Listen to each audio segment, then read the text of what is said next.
Bonjour à tous, c'est Khalid pour Screw Football. Aujourd'hui, on se retrouve pour faire l'avant-match du Classico entre le FC Barcelone et le Real Madrid qui se tiendra ce samedi à 15h au Camp Nou. Et pour cela, je suis accompagné de Hetman. Bonjour à tous. Sans plus attendre, on passe aux compositions d'équipe en commençant par le Barça.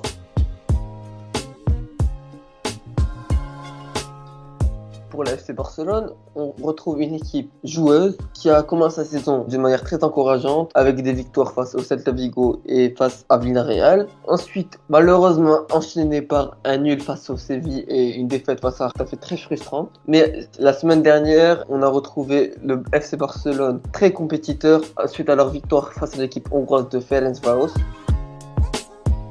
Pour les absents, on retrouvera Marc-André Ter Stegen qui revient d'une opération et qui n'est pas encore apte à jouer un match complet. On peut aussi noter l'absence probable de Jordi Alba qui revient de blessure. Malgré que son absence n'est pas encore confirmée, il y a quand même une certaine possibilité pour qu'il soit titulaire. Pour le gardien, on retrouvera Neto qui fait le travail demandé par le Barça, même s'il n'est pas irréprochable dans les couloirs. Si Jordi Alba n'est pas titulaire, on retrouvera comme d'habitude lors des derniers matchs Serginho Dest et Sergio Roberto. Ensuite, en charnière centrale qui sera composé de Gérard Piqué et de Lenglet. Ensuite, le double pivot composé de Sergio Busquets et de Frenkie de Jong. Même si Pjanic commence à gratter quelques minutes, Coman a toujours la confiance de Busquets. Ensuite, en attaque, on retrouvera comme d'habitude Ansu Fati dans le couloir gauche, Messi en pointe, derrière lui Coutinho. Et à droite, il y a une incertitude puisque Griezmann ne performe pas du tout. On pourra retrouver un Trincao au poste de ailier droit ou Ousmane Dembélé qui a marqué en Ligue des Champions face à Ferencváros.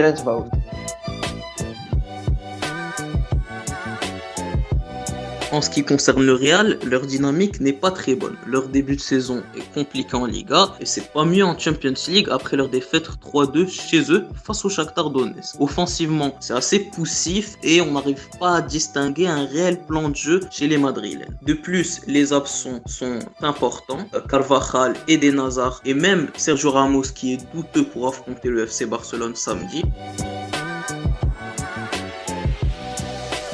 Concernant la composition, je pense que Zidane alignera un 4-4-2 losange comme il l'a fait plusieurs fois la saison passée face à de grosses oppositions. Donc dans les buts, sans surprise, Thibaut Courtois. Pour les latéraux, je pense qu'il alignera Marcelo à gauche et Mendy à droite, malgré que ce dernier ne soit pas un vrai latéral gauche, mais faute de mieux et faute de blessure surtout, ça sera lui. On n'est pas aussi à l'abri de voir Odriozola qui peut être titulaire à droite, mais néanmoins il revient de blessure malgré qu'il ait joué le dernier match, ce n'est pas sûr. Pour la charnière, je pense que ça sera composé de Varane, Militao. Cette charnière est assez friable. Le milieu à 4, Casemiro, Modric, Kroos et Valverde. Je pense que Zidane va chercher à densifier le milieu de terrain. On pourrait aussi voir la titularisation de Isco qui est en effet ce système et son système préférentiel. Offensivement, Benzema et Vinicius. Vinicius qui fait un début de saison très bon et je pense que c'est le joueur le plus décisif du côté du Real Madrid.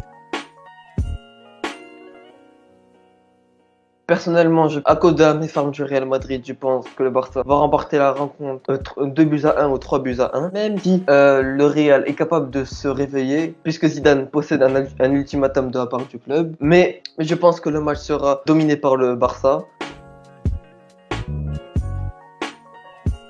Pour ma part, je vois une victoire 3-1 du FC Barcelone au Camp Nou dans un match assez ouvert en occasion. Les deux équipes auront pas mal d'occasions pour marquer. Néanmoins, le Barça me semble supérieur à ce Real-là, mais voyons voir ce qui va se passer. En tout cas, on espère assister à un très bon classique. Merci de nous avoir suivis pour cet avant-match. J'espère que ça vous a plu. Donc merci encore une fois à Hetman pour ta contribution. Donc n'hésitez pas à vous abonner, à liker, à partager, à nous suivre aussi sur nos réseaux sociaux et au revoir.